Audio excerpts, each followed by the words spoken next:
오늘 황교안 후보가 주로 말하는 건 이겁니다. 단 경선도 부정선거다. 후보별 투표율이 조작됐다. 자, 이렇게 지금 주장을 하고 있는 겁니다. 자, 여기에 대해서 지금 국민의힘 측은 뭐라고 말하고 있냐? 이렇게 말하고 있습니다. 1위 공방에 국민선관위 데이터 유출이 없다. 지금 이렇게 말하고 있어요. 자, 그러니까 이 당 선관위 측에서는 데이터 유출이 전혀 없다. 이렇게 말하고 있고, 지금 또 말하는 게 여기에 대해서 부정선거 조사를 착수 나가겠다라고 말하고 있는데, 저는 참 왜 이렇게 일을 개인적으로 힘들게 하는지 모르겠습니다. 저는 왜 이렇게 일을 힘들게 하는지 모르겠어요. 그냥 저기 민주당이 하는 것처럼 공개하면 끝나는 일 아닙니까? 네? 지금 민주당이 하는 것처럼 이 경선 결과의 모든 자료와 이 결과가 어떻게 나왔는지에 대해서 모든 자료를 공개하면 끝나는 일 아니에요? 보세요. 지금 황교안 후보는 이거 당 후보별 득표율도 조작이 됐다. 부정선거다. 라고 주장하고 있는 것이고, 이게 지금 황교안 후보만 주장하고 있는 게 아니잖아요. 다른 후보들 어떻습니까? 윤석열 후보 측에서 우리가 4포인트 차 앞으로 이겼다라고 말하니까 홍준표 후보와 유승민 측에서 야, 저거 누가 유출한 거야? 라면서 지금 지금 의문을 제기하고 있는 거 아닙니까? 문제를 제기하고 있는 거예요. 단순히 이게 지금 황교안 후보만 이러고 있는 게 아니라 국민의힘에서 4강에 올라간 후보들까지도 이 당 경선 2차 컷오프 결과에 대해서 문제 제기를 하고 있다는 겁니다. 그러면 이 모든 것들을 다 불식시키기 위해선 뭐 하면 되는 거예요? 공개하면 되는 거예요. 그런데 지금 당 선관위에서 뭐라 그럽니까? 데이터 유출이 없다. 데이터 유출이 없는 게 아니라 데이터를 공개를 하세요. 네? 지금 유출이 없다, 있다를 우리가 따지는 게 아니라 데이터를 공개를 하라고요. 이걸 공개를 안 하니까 문제인 건데, 이게 지금 유출이 없다 그러면서 조사에 착수를 한다? 조사를 왜 착수합니까? 그냥 까면 되는 걸? 아니, 그냥 까면 되는 걸 뭐하러 인력 들이고 돈 들여서 조사를 착수해요? 네? 그냥 까면 되는 거 아닙니까? 저는 왜 이렇게 일을 힘들게 하는지를 모르겠어요. 당체가. 지금 안 그래도 대장동과 관련돼서 당 전체가 어떻게 하면 민주당에게 이길 수 있을까라는 생각으로 하나가 되어도 모자랄 판에 저는 왜 이렇게 일을 어렵게 하는지 당체 이해가 안 갑니다. 도대체가. 왜 이렇게 어려운 길로 돌아가는지를 모르겠어요. 자, 그래서 제가 일단 좀 설명을 해드리고 싶은 점이 있습니다. 지금 이번에 지금 보십시오. 국민의힘이 지금까지 모든 선거들을 치렀을 때 문제가 되었던 선거는 크게 두 가지가 있습니다. 뭐가 있습니까? 바로 직전 이준석이 되었던 당대표 선거, 그리고 지금의 경선, 대선 경선, 이 두 가지가 지금 크게 문제가 제기되고 있는 거예요. 자, 이게 왜 그러냐면요, 차이가 있어요. 자, 과거 선거와 이번 경선 후보별 선거가 어떻게 다르냐면요, 차이가 있습니다. 이런 차이가 있습니다. 보세요. 국민의힘이 당 대통령 후보 선출에 모바일 투표 및 전화 투표를 활용한 전 당원 투표 제도를 처음 도입했기 때문에 경선 결과를 공개하지 못한다는 분석이 나온다. 실제 국민의힘은 지난 2017년 자유한국당으로 치른 대선에서는 당비를 납부한 당원인 책임당원 대상 여론조사와 일반 국민 여론조사를 합산하는 방식으로 컷오프를 진행을 했고, 최종 경선에서는 책임당원 현장 투표와 국민 여론조사를 합산하는 방식으로 대통령 후보를 선출했다. 전체 당원들이 모바일 투표와 전화 투표로 실시간으로 투표하고 이를 곧바로 합산해 공개하는 방식의 현재의 방식은 지난 6월 당대표 선출 때 처음 도입되었다는 겁니다. 그러니까 지금 문제가 되고 있는 모바일 투표와 전화 투표를 전 당원에게 모두 다 적용하는 건 지난 6월 당대표 선거, 그리고 이번 경선 후보 선거, 대통령 후보 선거, 여기가 처음이라는 겁니다. 차이점이 있는 거죠. 차이점. 그러니까 완전 더 쉽게 말씀드리면 이런 거예요. 지난까지만 하더라도 이런 게 있었습니다. 이런 투표지가 있었어요. 현장에서 뽑을 수 있는 투표지가 있었습니다. 근데 이번 이게 없어요. 이게 없어요. 지난 이준석 때부터 이게 없어요. 그냥 전 당원에 대해서 모바일과 ARS 여론조사로서 당대표로 뽑았던 것이고, 이번 대통령 후보 경선 과정에서도 저런 투표지가 없이 그냥 오로지 모바일이랑 전화로만 진행이 된다는 점이 크게 차이점입니다. 자, 그러면 생각해보세요. 이번에 4.15 부정선거에서도 어떻게 됐습니까? 이상한 투표지들이 결국 나왔습니다. 근데 지금 이거는 이상한 투표지가 못 나와요. 왜? 저런 종이 투표를 안 하니까. 그럼 어떻게 됩니까? 더 투명하게 공개를 해야 되는 거 아닌가요? 네? 더 투명하게 공개를 해야 되는 거 아닙니까? 근데 이걸 공개를 안 해요. 자, 더 웃긴 건 뭐냐면요, 보세요. 지난 당대표 개표 결과 공개했습니다. 어떻게? 선거인단 몇 표, 여론조사 몇 표, 합산득표 몇 표, 이런 식으로 공개를 했어요. 지난 황교안 대표가 대표 선출될 때는. 자, 근데 이게 또 웃긴 게 뭐냐면요, 자, 보시는 것처럼 이준석도 공개가 됐습니다. 당원 투표율 몇 표, 여론조사 몇 표, 근데 차이점이 뭐죠? 차이점을 보시면 자, 여기에는 몇 표가 돼 있는지 지금 나왔다라는 거죠. 합산 득표가 퍼센티지로 나왔을 때 몇 표가 개표가 되었는지가 명확하게 나와 있다라는 거예요. 명확하게. 근데 이번에 어떻습니까? 이게 없어요. 그냥 득표율만 나와 있습니다. 왜 그럴까요? 이게 없으니까. 이게 없으니까. 황교안이 대표될 때만 하더라도 저렇게 종이 투표로 현장에서 투표를 했는데 이번 이준석이 당대표가 될 때부터는 저런 종이가 없이 오로지 모바일과 ARS를만 가지고 투표를 선출했기 때문에 저런 큰 차이점이 있다라는 겁니다. 자, 그러면 보세요. 종이 투표지가 아니라 그야말로 전산으로 한 거 아닙니까? 그럼 어떻게 해야 됩니까? 어쩌면 더 오류가 나올 가능성도 높고요. 어쩌면 조작의 가능성도 높다라는 겁니다. 왜? 다수가 보는 게 아니니까. 다수가 보는 게 아니잖아요. 종이 투표는 하기 위해선 많은 사람들이 보는 그 공개된 자리에서 합니다. 공개된 자리에서. 우리 그 당 아마 선거 보시면요. 진짜 제가 그때 참석을 했었는데 킨텍스 엄청 큰 데다가 사람들 엄청 많이 와가지고요. 다 줄 서서 투표해요. 근데 이번에 그런 게 없었다니까요. 즉 공개된 장소가 아니라 그냥 개인적으로 모바일이랑 ARS만 했다고요. 어떻게 됩니까? 그러면 더 투명하게 공개를 해야 되는 게 맞는 거 아닌가요? 공개된 장소가 아닌데. 공개된 장소가 아니라 모바일과 ARS 했다면 더 투명하게 공개를 해야 되는 게 맞지 않냐고요. 근데 이거를 지금 공개를 못하고 있다는 겁니다. 전 이게 이해가 안 가는 거예요. 자, 무엇보다 이번에 박주현 변호사가 SNS 통해서 말을 했는데 가장 큰 문제점이 무엇이냐? 크게 두 가지입니다. ARS 여론조사 대상 번호는 통신사가 제공을 하는데 통신사에서 프로그램으로 번호를 추출하는 과정을 당에서 참관해왔으나 이번 대통령 후보 경선과 지난 당대표 선거에서는 참관을 안 하셨다는 겁니다. 그러니까 지금 통신사로부터 이번에 대통령 후보 경선에 관해서 번호를 추출해서 봤는데 이 번호가 어떻게 추출된 것인지 모른다는 거예요. 그 누구도 모른다는 겁니다. 심지어 이 번호가 추출된 이후에 ARS 여론조사 참가는 오전 오후 각 10분만 허용이 됐다는 겁니다. 각 10분만. 이는 당규나 규칙에 있는 규정에 따른 것이 아니라 후보에게 고지한 사항이라는 거예요. 이상하죠? 투표지가 아닌 종이가 아닌 뭡니까? 모바일과 ARS로 하는데 그 ARS 번호를 추출함에 있어서 원래는 다 가서 참관을 해가지고 어떤 과정에 의해서 어떻게 번호가 추출되는지를 다 봐왔는데 이번엔 아무도 참관을 안 했대요. 심지어 그 번호를 뽑혀가지고 ARS 여론조사를 하는데 그것도 각 후보들이 와서 잘 지켜보고 있는 게 맞는 거 아닙니까? 그런데 이거를 오전, 오후 딱 10분씩만 보도록 허용을 했다라는 겁니다. 심지어 이게 당규나 규칙도 없이 그냥 사안으로서. 자, 그럼 보십시오. 이런 과정이면 뭐를 더 공개해야 될까요? 결과를 더 공개해야지. 이런 과정 속이면 결과를 더 공개해야지만 투명한 거 아닙니까? 아니, 시작부터 끝까지가 투명한 게 하나도 없어. 어떻게 된 게. 번호를 추출하는 그 과정에서부터. 그 번호를 가지고 조사하는 과정에서. 그리고 결과까지도. 공정성은 모르겠는데 일단 투명하지 않은 건 확실하잖아요. 네? 투명하지 않은 건 확실하잖아요. 투명하지 않을 때부턴 우리는 의심이 들 수밖에 없다라는 겁니다. 자, 그런데 참 제가 깜짝 놀란 게 뭐였냐면요. 자, 이게 지금 문제가 뭐냐면은 지난 선거에서 이제 이거에 대해서 당시 지금 당 대변인이란 사람이 뭐라고 말을 했습니까? 당 대변인이란 사람이 이 투표지에 대해서 총 7명이 봤다 그랬어요. 7명이 봤다 그랬습니다. 야, 그런데 제가 오늘 깜짝 놀란 게 뭐였냐면요. 자, 여기에 대해서 한기호 사무총장이 발표를 했습니다. 자, 뭐라고 발표했냐면요. 이렇게 발표합니다. 국민의힘 한기호 사무총장은 9일 기자회견을 열고 2차 컷오프 경선 결과는 공직선거법 제8조 제12항에 의거하여 공표할 수 없다. 이렇게 말했습니다.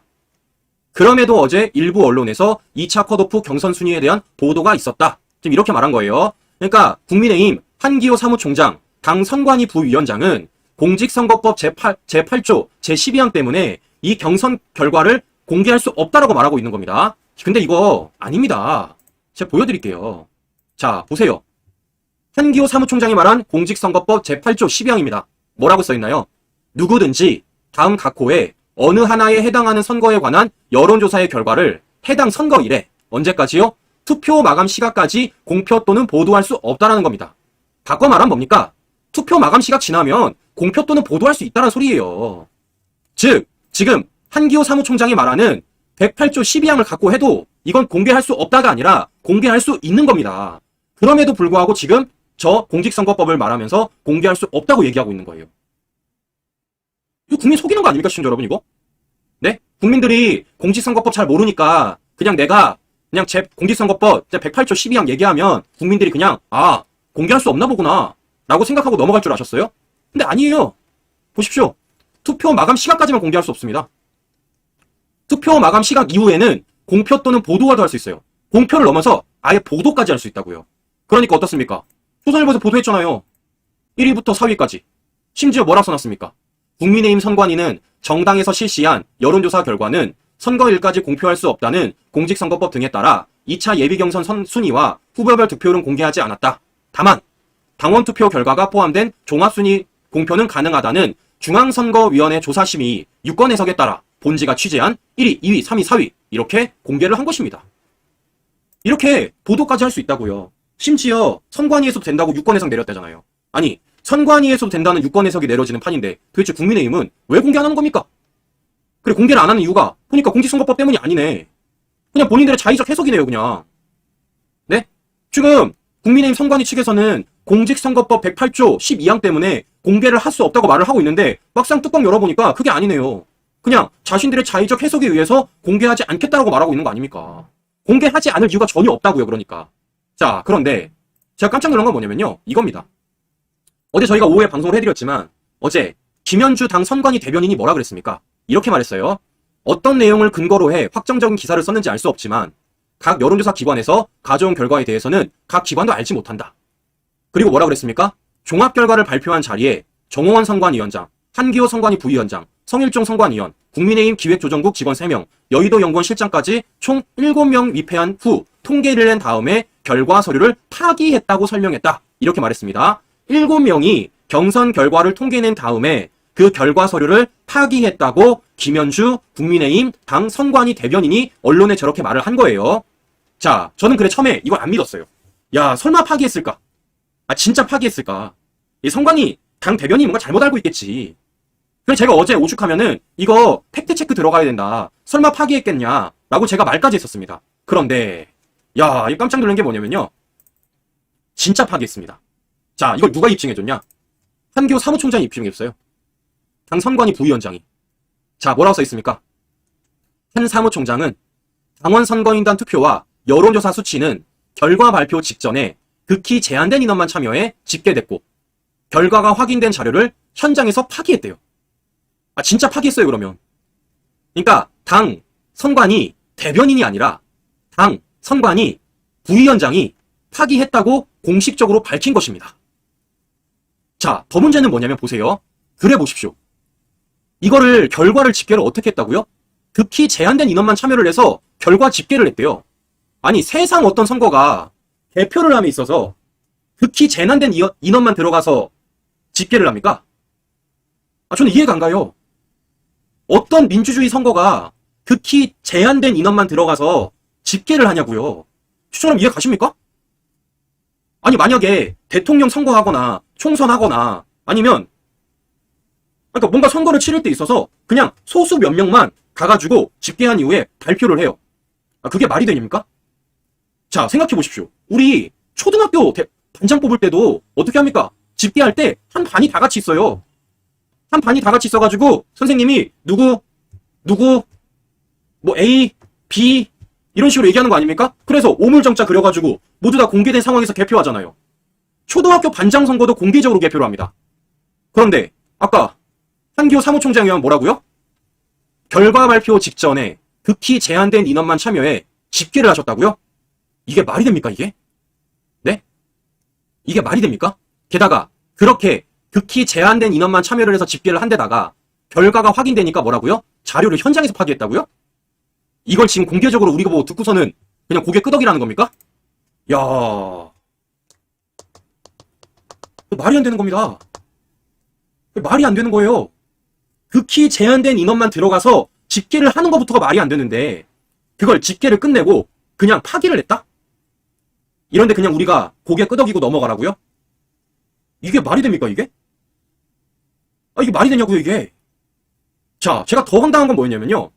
아까 정현주 대변인은 뭐라 그랬습니까? 몇 명이 입회했다고 그랬어요. 7명이 입회했다고 그랬습니다. 7명. 근데 한기호 사무총장 발표 보니까 야, 몇 명이요? 3명이래 3명. 7명도 문제인데 3명이라는 겁니다. 선거관리위원회에서 자료를 집계할 때 본 사람은 정홍원, 성일종, 한기호 이 3명이라는 겁니다. 이 3명이 경선관리 자료를 집계할 때 봤고 이 3명이 현장에서 파기를 하셨다는 거예요. 이거 어떻게 받아들여야 됩니까, 우리가? 네? 그냥 저 세 분에 대해서 우리가 무작정 그냥 믿음을 가져야 되는 겁니까? 네? 저 세 분에 대해서 우리가 그냥 무작정 믿음을 갖고 저 세 분께서는 공정하게 했겠지. 아무 문제가 없겠지. 집계 잘 해주셨겠지. 그러니까 파기하셨겠지. 라고 그냥 넘어가야 됩니까? 아니 7명이 들어가서 본 것도 문제인데 지금 보니까 7명도 아닌 거예요. 3명이래 3명. 이 3명이 지금 국민의힘 제1야당 대통령 후보를 만들겠다는 겁니다. 이 3명이 우리 국민의힘과 우파 국민 여러분들이 다 같이 모아준 그 표를 확인을 하고 이 3명에 의해서 후보가 집계가 되고 발표가 된다고요. 이게 말이 됩니까 이게? 아니 제가 아까 말씀드렸잖아요. 초등학교 반장 선거도 교실이라는 공개된 자리에서 개표를 하고요. 공개된 자리에서 결과를 보여주고요. 공개된 자리에서 결과 발표를 합니다. 칠판에 쓰잖아요. 네? 누구누구 몇 표. 누구누구 몇 표. 칠판에 쓰잖아요. 초등학교 반장 선거도 그렇게 해요. 그런데 제1야당이란 곳에서 다른 것도 아니고 대통령 후보를 뽑는데 3명이 들어가서 집계를 하고 그 결과 발표를 하시고 파기를 시켰다?